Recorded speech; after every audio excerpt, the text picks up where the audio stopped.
Hi, I'm Weston. I love talking about the Astros, and I'm here to talk about Game 29 of the regular season. Astros lose 5-4 against the Tampa Bay Rays.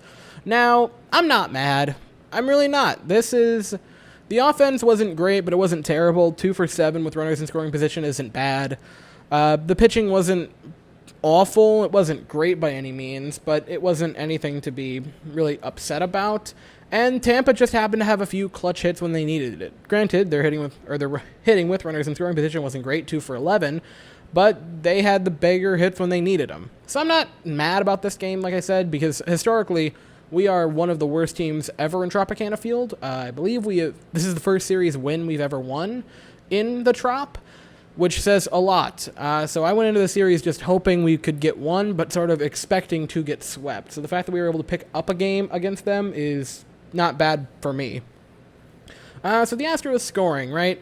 Or just scoring in general. In the fourth, Yordan Alvarez had a home run to make it a 1-0 game. In the fifth, a sac fly by Altuve would make it a 2-0 game. And a Michael Brantley single in the fifth would make it a 3-0 ball game for the Astros. And that would be where our scoring stopped for a bit. In the fifth, a 3-run home run by Austin Meadows would make it a 3-3 ball game. That would score Randy Arozarena and Tutsugo, I believe is how you pronounce it, which made it 3-3. Miles Straw would hit a single that would score Yordan Alvarez to make it a 4-3 game in the sixth. And in the bottom of the sixth, a fielder's choice where another run would score to make it a 4-4 game. And then in the seventh, Manuel Margot just had a nice clutch hit to make it a 5-4 ball game, which is how it would end today for the Astros, scoring Yandy Diaz. And again, this wasn't a bad game for us. Like, it wasn't particularly great or anything, but I'm not super upset. The top part of the order, though, is still continuing to struggle. Altuve, Bregman, and Brantley, again, going 1 for 11 with a walk, which is not great. They've been sort of unproductive as of late, which isn't good because that's the top part of your order. You want them to be the biggest help to you. So the pitching lines for today was Christian Javier going 5 innings, 4 hits, 3 runs, 2 walks, 4 strikeouts, and a home run. That was a 3-run shot. Brian Abreu came in, 1 inning of work, 1 hit, 1 run, 3 strikeouts, no walks. Brooks Raley's came in. He went 1/3 of an inning with 1 hit, 1 run. So that happened. Ryan Stenick came in for 2/3 of an inning, gave up 1 hit, but struck out 2. Ryan Stenick, like I said, has just been fantastic this year. And Kent Emanuel came in with 1 inning of work to finish it off with no hits, no walks, no runs, 2 strikeouts. So, final thoughts. Again, the offense was just sort of minute. It was nice to see Alvarez get on the board again with a home run. It's been quite a while since he's had one.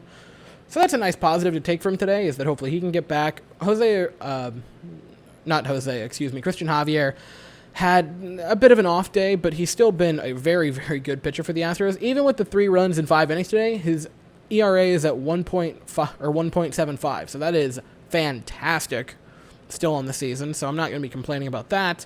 Brian Abreu, not great. Brooks Raley gave up the run. He would end up getting the loss. But Ryan Stenick and Kent Emanuel both picking up a pair of strikeouts is fantastic. There's nothing wrong with that. That part of the bullpen looks very, very strong.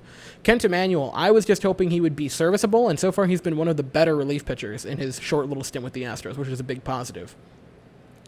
And enough about this series. Right now, oh boy, we get to talk about the next series. If you like a very passionate playoff series, or just baseball series in general, doesn't matter if you're an Astros fan, doesn't matter if you're any fan, the next series is going to be 3 games of must-watch baseball for the Houston Astros.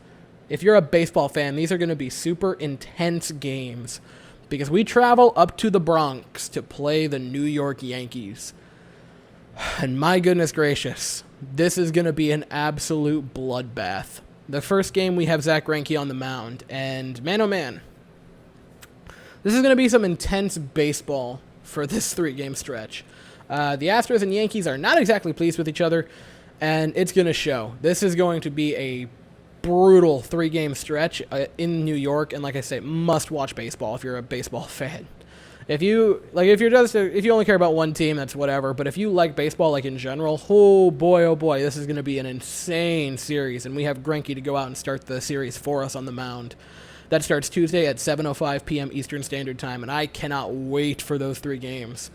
So, I want to say thank you to everyone for the really good amount of support I've had over the weekend. This was a very insane, 4-day period because I had 2 Rangers games, 4 Astros games, all sorts of draft stuff. It was a madness.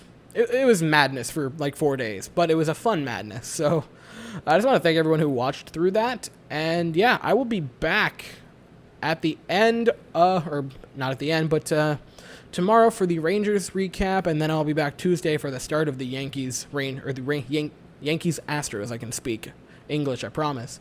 Recap. So that is all I have to say for right now. Thank you all so very much for watching. I hope you all have an absolutely fantastic day, and as always, go Stros.